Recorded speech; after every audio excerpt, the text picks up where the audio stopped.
गुरुर्विष्णू गुरुर्देवो महेश्वरा गुरु साक्षात परब्रह्म तस्मै श्री गुरवे नमः. श्री गणेश दत्त गुरुभ्यो नमः. परमपूज्य श्री रामकृष्ण सरस्वती स्वामींना वंदन करून त्यांनी दिलेल्या मार्गदर्शनपर आशीर्वादांचे मी पठण करीत आहे. ईश्वरी शक्ती. परमेश्वराचे रूप निर्मळ असते, ते पारदर्शक असते.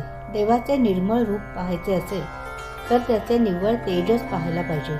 मारुती, गणपती की ज्यांना शेपटी आहे, सोंड आहे, अशा रूपातही ही शक्ती वास करून आहे. जळी स्थळी, काष्ठी पाषाणी, वायू स्वरूपातही ही शक्ती भरून आहे. या शक्तीलाही तेजाचा वास असतोच. परमेश्वरी अंश मानवी देहातही असतो. आपल्यातील तो अंश आपल्यालाही दिसू शकतो व त्यानंतरच आपल्याला आपल्या मानवी देहाचे महत्त्व कळते. परमेश्वर निरनिराळ्या रूपाने येत असतो. मानवाला ज्ञान होण्यासाठी तो सर्व दृष्टीने तयार आहे. मानवाचा पूर्ण विकास त्याने केलेला आहे. मानवाने कुठलीही गोष्ट अज्ञानाने करायची नाही असं तो करतो. कृतयुगाचा जर विचार केला तर त्या काळात भगवान निर्माण झालेले आहेत. मल्लिकार्जुन हे दर्शन कृतयुगातले आहे.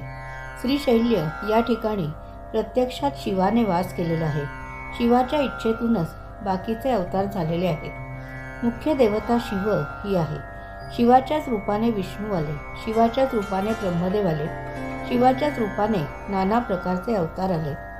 जे कार्य श्री ज्ञानेश्वरांनी केले त्या कार्याला त्यांच्या सर्व भावंडांनी विचाराने व आचाराने वाहून घेतले होते. तसेच श्री रामरायांच्या काळातही घडले होते. श्री रामराय हे दैत्यांचा तसेच रावणाचा ऋषीमुनींना जो त्रास होत असे तो कमी करण्यासाठी आले होते.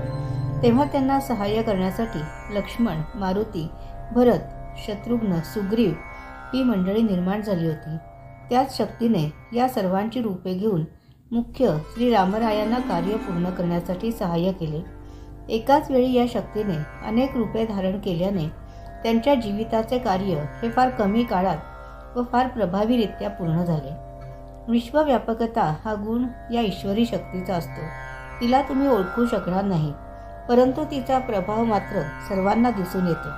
वारा आला की समोरच्या झाडाची सर्व पाने हलू लागतात व त्यामुळे आणखी मोठा वारा येत असतो.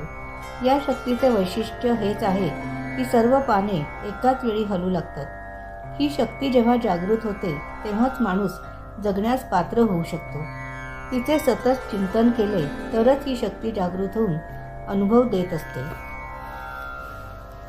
दैनंदिन साधनेसाठी आजच्या या भागाची पठण सेवा परमपूज्य श्री गुरुदेवांच्या चरणी सादर अर्पण. श्री गुरुदेव दत्त.